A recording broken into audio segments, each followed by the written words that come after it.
तो बच्चों अब हम बात करते हैं image formation by convex mirrors. इससे पहले लास्ट टॉपिक में हमने देखा कि इमेज किस तरह से कॉनकेव मिरर से फॉर्म हो रही थी, फॉर्मेशन किस तरह से कॉनकेव मिरर से इमेजेस की हो रही थी, और हमने उसमें 6 तरह के केसेस देखे थे, अलग अलग केसेस देखे थे। अलग अलग ऑब्जेक्ट की पोजीशन पर हमारी इमेज डिफरेंट लोकेशन पर, पोजीशन पर बन रही थी और उनसे क्या क्या रिजल्ट्स आ रहे थे हमारे सामने, उसके बारे में भी हमने काफ़ी कुछ डिटेल में डिस्कस किया था। नाउ अब हमारे पास टॉपिक है image formation by convex mirrors. तो इमेज जो कॉनकेव मिरर के केस में हमने बनाई थी, उसमें हमने कुछ रूल्स देखे थे। पहले कॉनकेव मिरर के लिए कुछ रूल्स देखे थे। क्या क्या रूल्स थे वो आप याद कर लीजिएगा, लास्ट लेक्चर में देख लीजिएगा। और जो रूल्स अब कॉन्वेक्स मिरर के केस में आने वाले हैं वो भी सेम रूल हैं, कोई उसमें डिफरेंस नहीं है। लेकिन एक बार फिर से हम इसके बारे में समझ लेते हैं कि वो रूल्स क्या थे। ठीक है, तो रूल्स फॉर कॉन्वेक्स मिरर्स।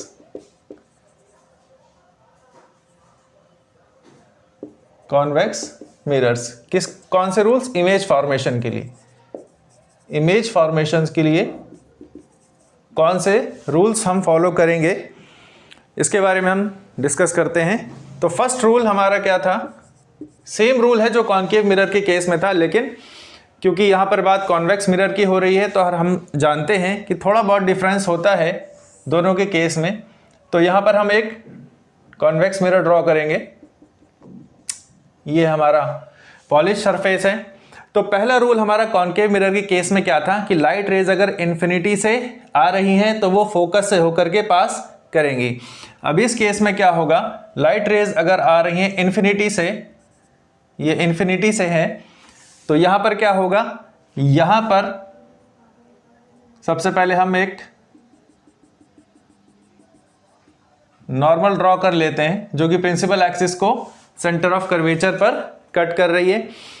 अब यहां पर क्या होगा, रिफ्लेक्शन होगा।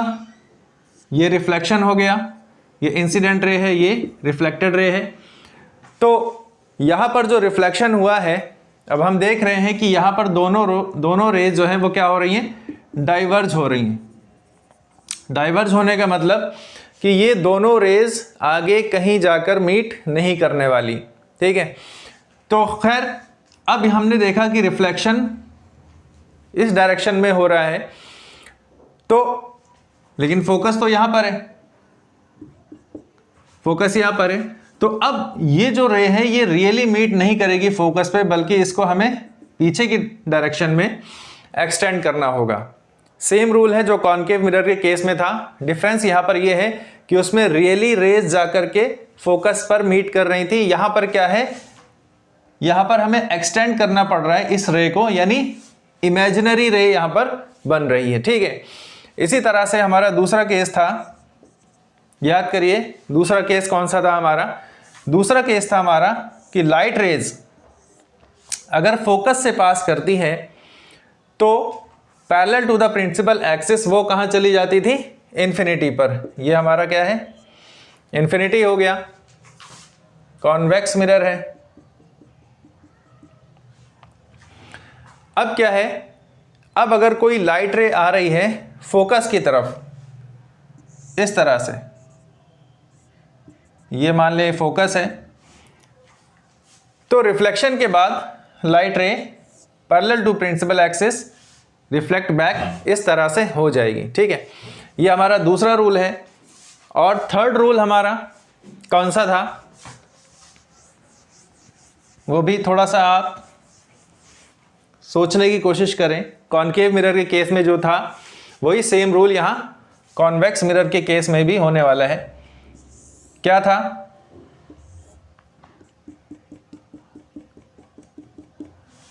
कि अगर light rays centre of curvature से पास कर रही है या सेंटर ऑफ कर्वेचर की डायरेक्शन में आ रही है कुछ इस तरह से, तो ये कहां जाएगी? तो जवाब है वही जो कॉनकेव मिरर के केस में था कि रिफ्लेक्ट बैक होगी ऑन द सेम पाथ। ठीक है, तो ये 3 बेसिक रूल्स हैं जो हमको फॉलो करने होंगे image formation by convex mirror के केस में। एक चौथा रूल भी था जिसको हमने नाम दिया था ऑब्लिक इंसिडेंस का, लेकिन यहां पर उसकी कोई ज़रूरत नहीं पड़ने वाली। इन 3 रूल से हमारा काम हो जाएगा, ठीक है। तो अब हम इमेज फॉर्मेशन करेंगे, रे डायग्राम बनाएंगे कॉन्वेक्स मिरर के केस में और देखेंगे कि किस तरह से हमारी इमेज फॉर्म हो रही है और क्या क्या रिजल्ट्स हमारे सामने आने वाले हैं। कॉन्वेक्स मिरर के केस में सिर्फ 2 केसेस बनते हैं, सिर्फ 2 केसेस बनते हैं। केस 1 क्या है? Object at any position, object at any position except infinity. Object at any position except infinity, यानी हम केस 1 में अपना ऑब्जेक्ट कहीं भी रख सकते हैं सिर्फ इन्फिनिटी को छोड़ के। इन्फिनिटी पर क्या केस बनेगा वो हम आगे डिस्कस कर लेंगे। फिलहाल यहाँ पर हम ड्रॉ करते हैं अपना एक कॉन्वेक्स मिरर, ये उसका पोल P है। अब इस पोल से आगे कहीं भी किसी भी डायरेक्शन में, कहीं डायरेक्शन तो यही होगी लेकिन कहीं भी हम अपने ऑब्जेक्ट को रखते हैं। ऑब्जेक्ट चाहे हमारा फोकस पर हो, चाहे फोकस और सेंटर ऑफ कर्वेचर पे हो, या सेंटर ऑफ कर्वेचर से बियॉन्ड हो, उसके आगे हो, इन्फिनिटी तक हो, कहीं पर भी हो। अगर हम अपना ऑब्जेक्ट यहाँ पर कहीं रखते हैं तो देखते हैं कि इमेज फॉर्मेशन कैसी होने वाली है। तो ये हमारा ऑब्जेक्ट है ए बी, ठीक है। ये लाइट रेज गई, कौन सी रे है? Incident ray. क्या होगा? चलिए एक नॉर्मल ड्रॉ करते हैं। कहां पर ड्रॉ होगी नॉर्मल? इस पॉइंट पर जहां ये रे इंसिडेंट हुई है, और मैंने पहले बताया था इस पॉइंट पर जब हम एक टेंजेंट ड्रॉ करेंगे उसका जो परपेंडिकुलर होगा वो क्या होगा? वो नॉर्मल टू दैट सरफेस होगा और वो सेंटर ऑफ कर्वेचर से पास करने वाला है, ठीक है। अब क्या होगा? रिफ्लेक्शन हुआ, रिफ्लेक्शन होगा इस रे का कुछ इस तरह से। ये हमारी रिफ्लेक्टेड रे है, ठीक। तो अब क्या होगा? रिफ्लेक्ट हो गई बैक। अब इसको हम पीछे की तरफ एक्सटेंड करते हैं और ये जाकर के हमारी टच करेगी फोकस पर, ठीक है। तो ये एक रे है जो ए बी से निकली है और इस तरह से फोकस पर टच कर रही है। लेकिन इमेज फॉर्मेशन के लिए हम समझते हैं और हमको मालूम है कि कम से कम 2 रेस की ज़रूरत होती है जो आपस में एक दूसरे से मीट करें। तो यहाँ पर तो अभी एक रे हमको मिली है, दूसरी रे कहाँ से आएगी? सोचिए, दूसरी रे कहाँ से आने वाली है? दूसरी रे आने वाली है, मान लेते हैं वो रे जो ऑब्जेक्ट से निकलकर सेंटर ऑफ कर्वेचर से पास करेगी, ठीक है। तो ड्रॉ करते हैं एक रे जो सेंटर ऑफ कर्वेचर से पास कर रही है। ये हमारी रियल रे है जो जा रही है सेंटर ऑफ कर्वेचर की तरफ, लेकिन इसको अगर हम I1 नाम देते हैं तो ये रे है I2। अब अभी हमने देखा है इससे पहले रूल के अंदर कि कोई रे अगर सेंटर ऑफ कर्वेचर से पास कर रही है तो वो रिफ्लेक्ट बैक होगी एट द सेम पाथ। तो ये रिफ्लेक्शन हुआ R2, इसका ये R1 था, इसका रिफ्लेक्शन हुआ R2 और ये पीछे चली जाएगी। और इस रे को जब हम एक्सटेंड करेंगे पीछे सेंटर ऑफ कर्वेचर तक, तो आप देख रहे हैं 2 वर्चुअल रेज आपस में मीट हो रही हैं। एक रे ये वाली, ये जिसको हम नाम चलिए दे देते हैं 1 2। एक रे जो R1 से रिफ्लेक्ट बैक करी थी 1 2 ये, और एक रे जो R2 से रिफ्लेक्ट बैक हुई थी, सेंटर ऑफ कर्वेचर तक गई थी, ये वाली। ये दोनों रेज यहाँ पर मीट कर रही हैं, तो जहाँ पर ये रेज मीट करेंगी वहाँ पर इमेज फॉर्मेशन हो जाएगी। इमेज फॉर्मेशन हो गई है, ये है A डैश और ये है B डैश। ठीक है, तो कोई भी ऑब्जेक्ट हम रखते हैं किसी भी पोजीशन पर, तो हम क्या देख रहे हैं कि इमेज जो फॉर्मेशन होती है वो बिहाइंड द मिरर होती है, और इस इमेज की, इस ऑब्जेक्ट के साइज से कम साइज की इमेज फॉर्मेशन हो रही है। ठीक, तो क्या क्या रिजल्ट्स हमारे सामने आएंगे? तो रिजल्ट्स हमारे सामने आए हैं, इमेज कैसी बनी है, कैसी इमेज बनी है? फर्स्ट इमेज जो बनी है वो बनी है formed behind the mirror. Image बनी है बिहाइंड द मिरर। दूसरा क्या रिजल्ट आया? दूसरा रिजल्ट आया है इमेज हमारी बनी है virtual and erect. Virtual and erect. Virtual का क्या मतलब? इमेजिनरी रेज के मिलने की वजह से जो इमेज बनी है वो कहलाती है वर्चुअल इमेज। ये इमेजिनरी रेज के मीट होने से ये इमेज बनी है, कहलाएगी वर्चुअल इमेज। रियल रेज के मीट होने से जो इमेज बनती थी वो कहलाती थी रियल इमेज। अच्छा, वर्चुअल और क्या है? इरेक्ट। इरेक्ट यानी सीधी, इन्वर्टेड नहीं है, सीधी इमेज बनी है, तो वर्चुअल और इरेक्ट। जिस तरह से रियल और इन्वर्टेड हमेशा साथ में होते थे, उसी तरह से वर्चुअल और इरेक्ट भी हमेशा साथ में होंगे। जिस तरह से इमेज अगर वर्चुअल है तो इरेक्ट भी होगी। अच्छा, इसके बाद अब क्या रिजल्ट आया? इसके बाद रिजल्ट आया कि इमेज हमारी कैसी होगी? इमेज हमारी होगी डिमनिश्ड। इमेज हमारी आई है डिमनिश्ड। इमेज कैसी आई है हमारी? डिमनिश्ड इमेज आई है। दिख रहा है यहाँ पे इमेज हमारी ऑब्जेक्ट से काफ़ी छोटी है। ठीक, अच्छा, अब बात करते हैं हम मैग्नीफिकेशन की।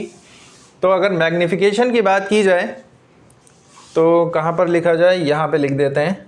अगर हम बात करें मैग्नीफिकेशन की, अगर आपको याद हो मैग्नीफिकेशन क्या होता है?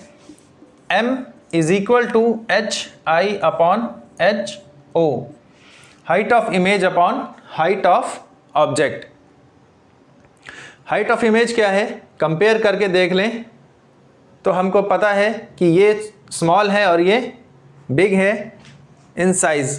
तो अगर स्मॉल अपॉन बिग का हम रेशियो निकालते हैं, स्मॉल और बिग का अगर हम रेशियो निकालते हैं तो हमेशा स्मॉलर देन 1 आता है। अगर हम 2 को 3 से डिवाइड करते हैं तो आंसर हमेशा स्मॉलर देन 1 आएगा। ठीक, इसी तरह से साइज ऑफ इमेज स्मॉल है, साइज ऑफ ऑब्जेक्ट बिग है, इनका रेशियो हमेशा स्मॉलर देन 1 आएगा। स्मॉलर देन 1 आने का मतलब क्या हुआ? स्मॉलर देन 1 आने का मतलब ये है कि इमेज हमारी डिमनिश्ड बन रही है। इमेज हमारी डिमनिश्ड बन रही है, और कहाँ पर बन रही है? Above the principal axis. इसलिए हमेशा मैग्नीट्यूड कॉन्वेक्स मिरर के केस में पॉजिटिव होने वाला है, हमेशा पॉजिटिव होने वाला है। क्यों? क्योंकि कॉन्वेक्स मिरर के केस में हमेशा जो इमेज बनती है वो अबव द प्रिंसिपल एक्सिस बनती है, इसलिए मैग्नीफिकेशन हमेशा पॉजिटिव होगा, और जो इसका साइज है वो हमेशा स्मॉलर देन 1 होगा। क्यों?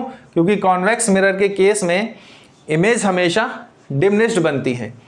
तो ये हमेशा आप याद रखिएगा, कॉन्वेक्स मिरर के केस में मैग्नीफिकेशन हमेशा पॉजिटिव होता है। ठीक है, तो इसको नोट कर लें, पॉज करके नोट कर सकते हैं, या मैंने जो टाइम दिया है थोड़ा सा उसी में आप नोट कर सकते हैं। तो ये हमारा case 1 object at any position except infinity. दूसरा केस हमारा बनता है ऑब्जेक्ट एट इन्फिनिटी। दूसरा केस बनेगा ऑब्जेक्ट एट इन्फिनिटी। उसमें क्या रिजल्ट्स आएंगे? उसमें जो रिजल्ट्स आएंगे वो मैं यहीं पर आपको बताने की कोशिश करता हूँ। अगर हम इस ऑब्जेक्ट को उठाकर इन्फिनिटी पर ले जाएं तो क्या होगा? जैसे जैसे ये ऑब्जेक्ट इस डायरेक्शन में बढ़ेगा, इमेज हमारी टुवर्ड्स द फोकस आगे बढ़ेगी। ये जो इमेज है ये आगे बढ़ेगी और आगे बढ़ेगी और आगे बढ़ेगी और जैसे जैसे ये इमेज आगे बढ़ने लगेगी वैसे वैसे उसका साइज़ और छोटा होता चला जाएगा। ठीक है, ये हमारा बनता है केस 2 कि अगर ऑब्जेक्ट इन्फिनिटी पर है तो बहुत ज़्यादा छोटी इमेज बनेगी नियर द फोकस। ठीक है, उसमें अलग से हमारे लिए और डायग्राम बनाने की ज़रूरत नहीं है। एक्चुअल में तो सिर्फ एक ही केस होता है कॉन्वेक्स मिरर का और दूसरा केस होता है एट इन्फिनिटी वाला। तो ये इस फिगर को देखकर भी बात समझ में आ सकती है कि अगर हम इस ऑब्जेक्ट को टुवर्ड्स द मिरर बढ़ाएंगे तो इमेज हमारी इस डायरेक्शन में बड़ी होती चली जाएगी और अगर हम इस ऑब्जेक्ट को इन्फिनिटी पर लाने की कोशिश करेंगे या इन्फिनिटी तक ले आएंगे तो ये इमेज हमारी टुवर्ड्स द फोकस बढ़ेगी और डिमिनिश्ड होती चली जाएगी, छोटी होती चली जाएगी। तो अगर हम केस 2 की बात करें, व्हेन ऑब्जेक्ट एट इन्फिनिटी, तो इसके लिए मैं अलग से कोई डायग्राम नहीं बना रहा हूं। इसी डायग्राम में मैंने आपको समझा दिया है कि अगर ऑब्जेक्ट हमारा इन्फिनिटी पर है तो क्या रिजल्ट आएंगे? इमेज का क्या रिजल्ट आएगा? इमेज जो बनेगी वो आपकी कहाँ बनने वाली है? इमेज आपकी बनने वाली है नियर द फोकस, या कह सकते हैं image formed at focus. Image formed at focus. दूसरा क्या रिजल्ट होगा? दूसरा रिजल्ट होगा सेम, इमेज जो बनेगी वो बनेगी virtual and erect. Virtual and erect image बनेगी। तीसरा result highly diminished. Highly diminished image बनेगी। ऑब्जेक्ट इन्फिनिटी पर है, इमेज फोकस के पास बनेगी और बहुत छोटी इमेज बनेगी, हाईली डिमिनिश्ड, बहुत छोटी इमेज बनेगी फोकस पर। ठीक, और चौथा रिजल्ट हमारा क्या होगा? मैग्निफिकेशन। क्या होना चाहिए? मैग्निफिकेशन अभी बताया था। मैग्निफिकेशन हमेशा पॉजिटिव होगा। क्यों? कॉन्वेक्स मिरर का केस है, हमेशा पॉजिटिव होगा। और मैग्नीट्यूड क्या होगा? लेसर देन 1, यानी हाईली डिमिनिश्ड इमेज। 1 से कम है तो इमेज डिमिनिश्ड बनती है, 1 से ज़्यादा है तो इमेज कैसी बनती है? एनलार्ज्ड बनती है। जैसे जैसे स्मॉलर होता चला जाए, इसका मतलब ये है कि हाईली डिमिनिश्ड है, और ये ग्रेटर देन 1 होता चला जाए यानी हाईली मैग्नीफाइड इमेज है। तो ये हमारे 2 केस हैं। कॉन्वेक्स के मिरर के केस में रे डायग्राम में इमेज फॉर्मेशन कैसी होती है। तो यहाँ पर ये हमारा टॉपिक आज कंप्लीट हुआ है कि रे डायग्राम्स कॉनकेव मिरर के केस में और कॉन्वेक्स मिरर के केस में कैसे बनते हैं, कहाँ इमेज बनती है, क्या क्या उसके रिजल्ट्स आते हैं। ये रिजल्ट हमको याद रखने होंगे ताकि जब क्वेश्चंस आए हमारे तो एकदम से हम आंसर दे दें, बहुत ज़्यादा सोचने की हमको ज़रूरत ना पड़े। ठीक है, तो बढ़िया से पढ़ते रहिए, क्वेश्चन लगाते रहिए, कॉन्सेप्ट्स को समझते रहिए, नोट्स बनाते रहिए। मिलेंगे नेक्स्ट लेक्चर में।